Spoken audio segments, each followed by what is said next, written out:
if you're a parent and you're struggling, you're not alone. There are people that care about you. There are people that have been through this before. There are people that want to come alongside you to try to walk through this with you. And God does set addicts free. Welcome, folks, to episode 5 of Beyond Sobriety. And today's topic is your loved one ready for treatment? And what can you do if they're not? So this is a very, very typical question I know that I get asked often. And I guess the unfortunate thing about it is that there isn't a typical answer really to give. So what we hope to do during this episode is to really just kind of give you different ways to think about it, and help anybody that may be struggling with this topic. Just some education, I guess the best way to say, the best way to handle this, the best way to think about it. And I kind of want to preface saying that I always feel it important that people understand that don't take anything what we say as like a prescription that you could just plug in and it'll work every time, because it's just not ever going to be true. So, Hi, for those that are new here, you've been here before, maybe not, but this is Jim Quigley, and then I am Todd Timoth. We both work here at Freedom Farm, and we do Beyond Sobriety every week. Usually at Fridays at 3 we go live and do about 20 to 30 minutes on some topic that's going to help you if you have loved ones that are struggling with addiction. So today's topic, like Jim said, is your loved one ready for treatment? And we're going to kind of start that off by talking about what types of individuals or what types of situations are treatment centers more likely to be successful. Like you said, there's no guarantee if you do X, Y, Z, or if your loved one is in this position that a treatment center is going to work for them. However, there are some indicators that you might be able to look at that might indicate that they're more ready than other times. First, I think it's important to understand that while addiction is something that we all speak in a very specific way, it's like here are people that have addiction, and here are people that don't. I would say that people that struggle with substance abuse, you can actually catch them and intervene at many different levels within their addiction. So you have what you would call like maybe bottom of the barrel, people that have really just destroyed their lives completely, right? I mean, they've lost everything, and they're in the hospital or in prison or something, been to programs time after time. So you have, a person on that side of the spectrum. Then you got someone that has maybe just started to have some dysfunction in life. Maybe they were in college or in high school and they have been expelled because of substance abuse, but they haven't really experienced all these other things. So I think it's important to understand that about people, because that's usually one of the first, what I would say, urban, it's not an urban legend, but it's just like one of these recovery speak, I guess you'd use it. Like, I've literally seen people, if you took the second person I mentioned, the person that's had, very few consequences in life, but it's significant enough to say, hey, look, I think they have a problem, and maybe they're admitting, hey, I got a problem. Right. Or maybe they're asking for help. Yeah, asking for help, for someone to say, they haven't experienced enough pain, there's nothing I can do for them. I've literally seen people say that before, and it's very, very disappointing, okay? Because as a Christian, I would say that it's very scary if you want to start limiting the power of God in changing somebody and what part of their life he may be doing that work right now. I mean, I have a person that's under 20 right now at the farm, and in my opinion, they're making some significant progress here. And you know what? They hadn't had anywhere near some of the destruction happen to them yet that I've seen with other people. So, right. So very important to understand that there's all kinds of different levels that people are going to be involved when it comes to addiction. When it comes to the ability to come in and give them help. One of the things, obviously, that I think it is in general when somebody is you're wanting to help somebody is, do they want help themselves? I mean, that's one of the absolute first things that you're looking for. I mean, when you get to a point to where you're with somebody and you're saying, hey, look, you have a problem, and they say, no, I don't have a problem. What do you do? I think we'll talk about that here in a second. But what about somebody that says they want help? Okay, so absolutely, let's grab a hold of that moment and try to get them the help. And all my preference, I was just saying about different levels of destruction and bottom and all that kind of stuff. Look, try to keep that over here, and try to just help somebody that's saying they want help. I think it's something that's very, very good to jump on and to try to engage with this person. And think about that in other sins that people may struggle with. If someone says, "Hey, my marriage is going down the tubes, and I don't want it to go this way.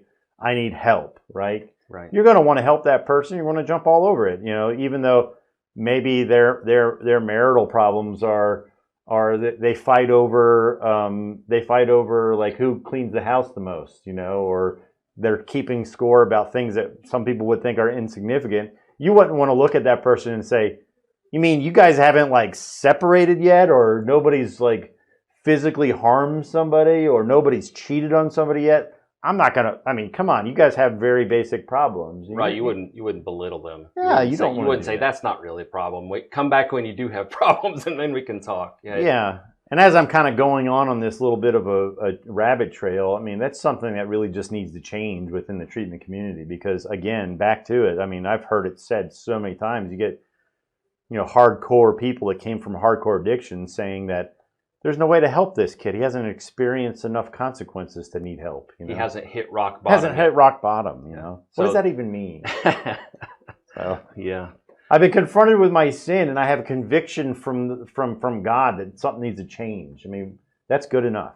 So you said that if they come to you asking for help, we get that all the time. I get phone calls all the time. People asking for help. How do you assess whether this help they want is coming from within, or is it some kind of external circumstance that's saying, I need to ask for help because I can see XYZ coming down the road at me, and I need to get out of the way of that. Like I can see jail coming, or can I get court ordered to this place? And so then they tell us they want help, but we don't know that in the background they've really been court ordered to find someplace. And not that makes too much of a difference to us, but how can you assess that situation, whether they're being forced to want help or whether they're actually wanting help? Okay, so I would say that this is where biblical counseling comes in very clearly, and this non-addiction specific. Any help that somebody is asking for, do they have a worldly sorrow, or do they have a godly sorrow? Okay, so that's what you're looking for. If somebody is coming to you because they have a worldly sorrow, so what do I mean by that? Worldly sorrow is I'm going to get caught, or the situation in my life needs to improve, and this is hindering it. Or I've got a mom or a sister or a wife or whatever saying you need to go to rehab. Right. So this is more of like a worldly sorrow. It's a self-centered sorrow. It's not a concern for God, for His law, for your relationship with Him, or whatever. So you need to think about it along those lines when you're trying to help somebody. Now, I would say that if you found somebody that had worldly sorrow, doesn't mean like you say, hey, you have a worldly sorrow, so I don't want to help you. I would say that that's when you turn into, if they do not know the Lord, you turn into an evangelist, And if they do know the Lord, you exhort them in Christ. It's like, hey, where's our focus as far as this conviction for your problems on right now? Are you more worried about your consequences in this world, or are you more worried about your relationship with God?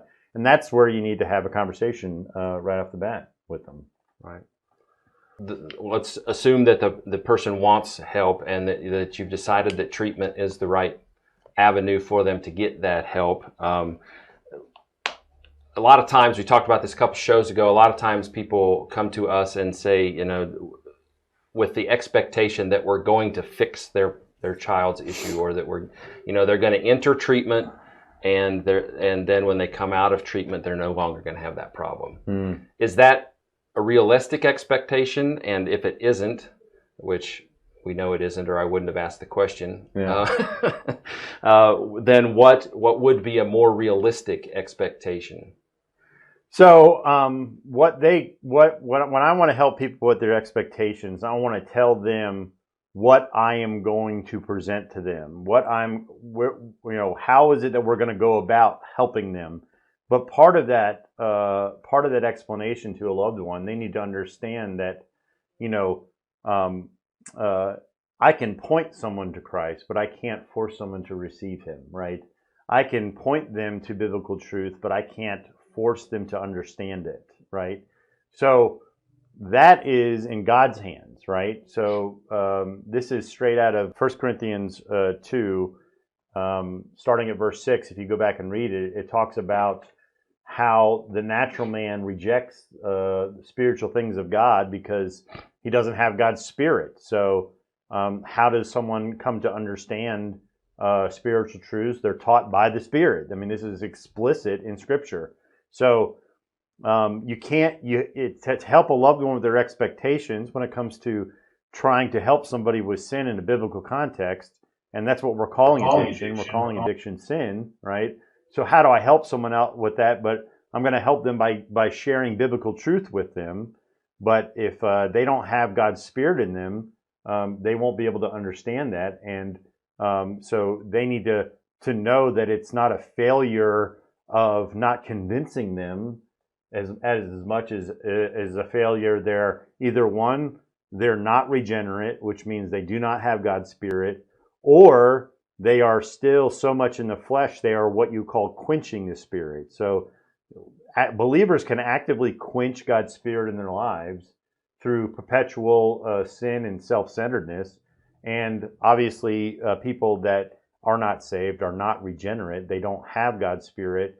And actually, it says that biblical truth at that point to a person that does not have God's Spirit is actually foolishness to them. So they reject it on the basis of this is ridiculous. So if you see that happening in your loved one, and they are a non-regenerate person, or if they're quenching the Spirit, both things are true. You need to be praying for them. And when I say that, I want to emphasize that a lot of times people think prayer is like, well, there's nothing else to do, so I might as well just pray because that's all I can do. Don't think about prayer like that, okay? Prayer is extremely powerful. God says actually he accomplishes his will through the prayer of his saints. So I don't know if it's a personal thing that I have thought about prayer like this. Like, I've tried all my humanness, to fix this person, and I have failed. So the last thing I can do now is pray. I wish it would be reversed more than I don't think it's you. I have that. I think it's kind of a Western culture thing, with the independent John Wayne type mentality where I have to do everything that I can do to fix the situation, and then when I need help, I'm going to go ask God. Yeah. But like you said, we should kind of reframe that and go to God first, and then do what we can do as well while we're also praying about it. It's not necessarily something that needs to happen in a sequence. It can happen all at the same time. So then what if you assess your child comes to you? Before you get there, let me say two things. First, when I was talking about the worldly sorrow and the godly sorrow, that's from 2 Corinthians chapter 7. Go back and read that. where it talks about it. It's a very impactful passage because it actually talks about how worldly sorrow leads to death and how godly sorrow leads to repentance, which ultimately leads to salvation without regret. And I don't think he's talking about initial salvation in that passage because Corinthians is written to believers. So what he's talking about is spiritual death and spiritual renewal or salvation from a dark spiritual state. You can correct me on that if there's a theologian watching and saying no, he's talking about salvation. I do not think so. That's my take on that passage. But go back and read it, 2 Corinthians 7. But when it comes to treatment too, I don't want part of my goal in life is to learn more how to speak into the church in general, the church body in general, so that there's a guy that's had to drop out of school because he's had his first couple of consequences with substance abuse issue. I mean, wouldn't it be so great if there were people already involved in church that this guy wouldn't have to put I guess the first step would be that we could contact church and say, hey, look, we need a mentor to come alongside this guy and disciple him. He doesn't necessarily need to go to a place like Freedom Farm. Is it necessary for places like Freedom Farm to exist? Absolutely, or else I wouldn't work here. I think it's very beneficial. But is there value in people at church being prepared and educated enough to come alongside somebody so that Freedom Farm maybe is something, maybe if that doesn't work, that we can be considered further down the road. Yeah, and this all goes back to what I was saying at the beginning, levels when it comes to people being caught in their addiction. There isn't a one size fits all when it comes to helping somebody. If you've got a loved one that's struggling with addiction and you're trying to wrap your head around that and trying to figure out how do I understand how they think about things, or how do I understand addiction in itself, or how can I help others that are struggling with this, we've got a couple resources coming up we're going to talk about that will really help you out with that. But before we get to those, Jim, what do we do if either we have a loved one that we know needs help, it's obvious in their life because they're feeling some of these consequences we've talked about, but they're either unwilling to go seek that help, or they're unable for some reason to seek that help? What can we do? Sure. So this is some insight maybe I like share. And actually, this is something I wanted to mention too when it came to, like, say they want help and you're trying to figure out what that looks like, how to get them help. And then you have somebody that needs help and maybe is rejecting help. This is a good, important thing to understand in both scenarios. We are really terrible at knowing how to put down boundaries, okay? I mean, that's something a lot of people talk about, boundaries, okay? Because when you put down boundaries, especially when you're dealing with somebody that has an addiction issue, and if you're having to put down boundaries with someone, it's obviously someone you care about deeply, right? Sure. And when it comes to addiction, what are people that struggle with that particular sin very good at? Manipulation and basically taking full advantage of every situation for themselves. That and playing on your sympathies, right? So boundaries are so very important, and you need to really try to trust in boundaries set that are very reasonable, okay? So real quick to mention, one of the problems I see when someone says, yes, I need help, and then you start to try to plan help for them, they start to not like the plan that you lay down, right? Right. So they start to reject it. Like, for instance, Freedom Farm is a 1-year commitment. Usually people hear that, a year? Okay, I said I wanted help, but you're getting a little ridiculous, right? I don't need. I'm not that bad.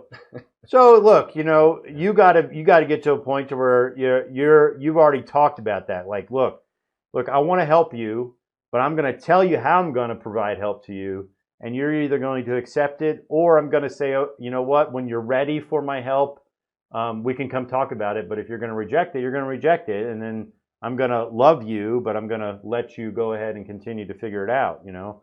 So there's that. But then, so those boundaries are very important when trying to find somebody help. And then there's boundaries when someone that you loved needs help that you need to set. I mean, I can't tell you how many times that I've had parents calling me with this, say, hey, my daughter is off the rails, they need help.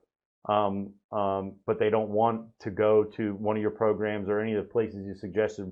What do I do? And I'm like, well, can I ask you a couple of questions? Like, how are they living? How are they existing? You know, and like, well, they live here in our bedroom or in the basement. And, you know, you start asking them, well, how are they eating? How are they getting around? How do they have money? And you quickly find out that their family's providing all of these things. So it's a very scary thing to tell them that, like, look, you need to maybe, you know, put the screws down on them. Say, hey, look, I love you and you need to get help. You obviously say you don't think you need help, but and I disagree with you, but I'm going to disagree with you to the point to where I am not going to provide your existence anymore or contribute to your existence anymore if you're not going to acknowledge the things I'm lovingly trying to bring to your attention. So you're going to have to, you know, cut that stuff off. And, you know, unfortunately, a lot of families don't, they're just unwilling to do that. And they're scared to do it. They're saying, you know, what if I do that? Then they'll be out on the street and they could die. And trust me, I've had this conversation with parents. And I'm going to tell you, I've actually had this conversation with parents and their son did die. And it's rough. How do you, again, there's no prescription. I think it's their fault. I mean, it's not their fault. It's not their fault, okay? But the coin goes the other way too. I mean, yes, if my son goes out, if I stop giving him a place to live and eat and keep him around me 24/7, he could go out and die. Yes, that's absolutely very true. But also, if you don't draw some lines and kind of push them to go get help, they could literally live with you for the next 20 years and you could walk into the room and find them dead also. So there is no prescription that gives you any kind of comfort when it comes to the ultimate goal is we don't want to see them die, right?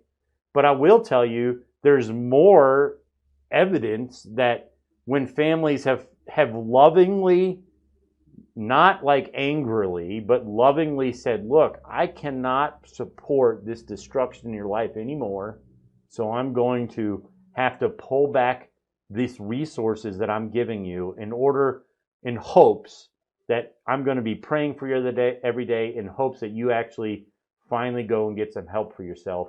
And you know what?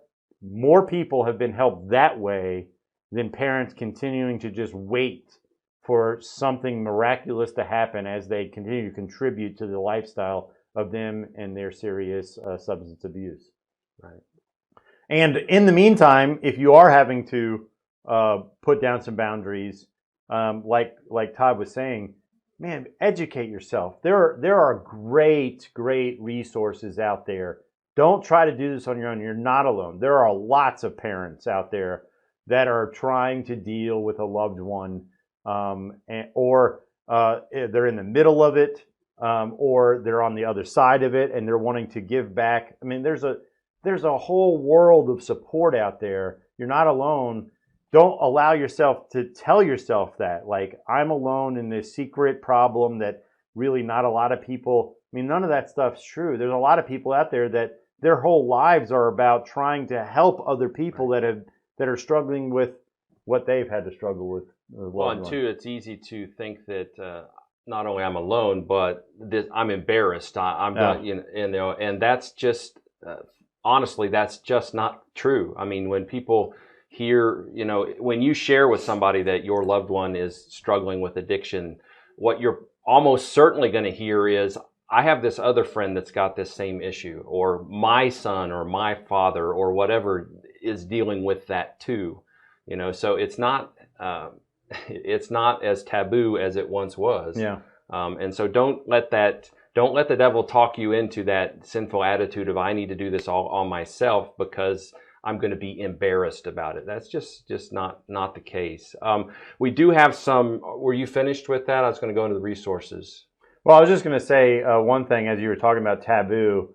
If you're around people, and that does exist, there's people that try to make you feel like this is a special taboo type problem. If you're around congregations like that, I'm not saying leave that congregation, but just understand those people's mindset is totally sinful, okay? They are totally inaccurate with the way that they're thinking. I think I know where a lot of that comes from. Addiction is kind of like a last 100-year, really a predominant problem in this last 100 years of history. Of course, there's always been addiction, substance abuse. I mean, the Corinthian church was being admonished by Paul because they were getting drunk on the communion wine. So obviously there's been, but its prominence has only been maybe in the last 75 years, really gotten to where it is today. And I think a lot of that has come from people didn't know how to address it because it has all this outward gross consequence that in order to get it out of people's purview, they've made it that, like, those are just, they've made it a taboo so that they don't have to deal with it. So it's kind of a sinful response to something that really isn't that hard to understand. It really isn't that hard, difficult to deal with. It's just that people have kind of like wanted to take themselves out of it. So don't let that stuff, that embarrassment, that taboo. Let me tell you something. That church, those people saying that are full of sin themselves and need help just as much as a guy that's as a guy that we're trying to help with his substance abuse issue. Sure. If you're a parent and you're struggling, if your child is struggling with different issues, whether it's addiction or whether it might be some other sin-related issue, and whether no matter what age your child is, whether they're still living at you at home or they're in high school or they've been on their own for years, and you want to know how you can biblically parent them and try to get them into a better relationship with God and in a better relationship with you as well as a parent.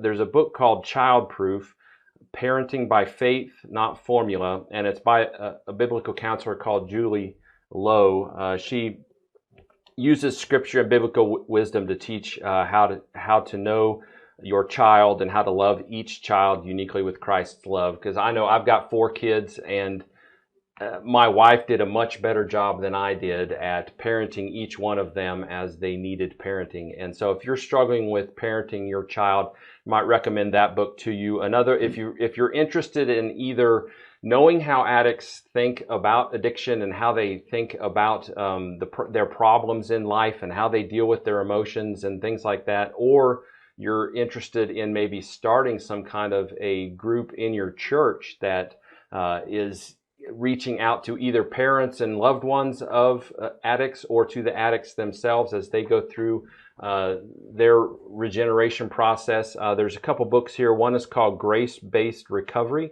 A Safe Place to Heal and Grow. It's by Jonathan Dwordy.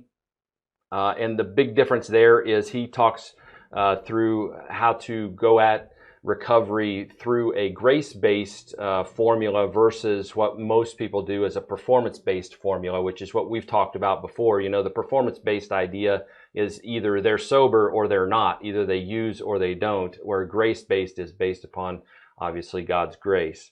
Another great book for understanding addicts and also helping your loved one, if your loved one is struggling, is we've recommended it before, is called The Heart of Addiction by Mark Shaw.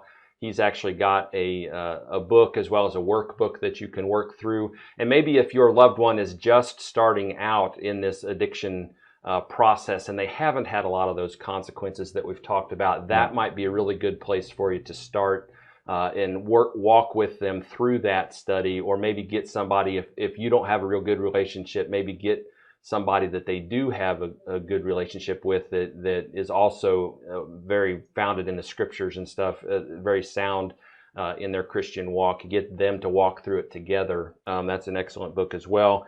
And then if you're just trying to understand how addicts work and how they think about different things, there's a great book called Addictions, A Banquet in the Grave. It's by a guy named Ed Welch, who's done years and years of research on addiction and all kinds of different sins, but he has a number of books on addiction that you might find helpful as well.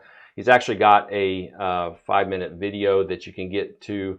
We'll put a link here that kind of talks real quickly through how you can help people, as well as kind of the difference between how addicts think about things and how non-addicts might think about things as well. So any last minute thoughts as we go to close up session number 5? What do you think? Just look, if these videos have benefited you at all, let us know, and we are always here to help. If something has struck you and you want further, want to discuss things further, you can find us through the website. Send us an email. Love to have a conversation with you. But kind of like the thrust of this this podcast. Look, if you're a parent and you're struggling, you're not alone. There are people that care about you. There are people that have been through this before. There are people that want to come alongside you to try to walk through this with you. And God does set addicts free. Okay, the gospel does transform people. Absolutely, I've seen it. It's happened to me. And there is hope. So please don't give up hope. As crazy as life may be, if you're struggling with a loved one, there is hope out there, and we'd love to talk to you more about it if you need to. Right. And if you want to be notified when we do these episodes, or when they go up on our YouTube channel and when they go up on our website, you can go to beyondsobriety.org. And right on the homepage there, you can sign up for our email list. That will send out an email every time we update the website, so that you can go to the latest episodes in case you missed one, or in case you want to refer your friends there as well. So thanks for joining us today, and we will see you next time.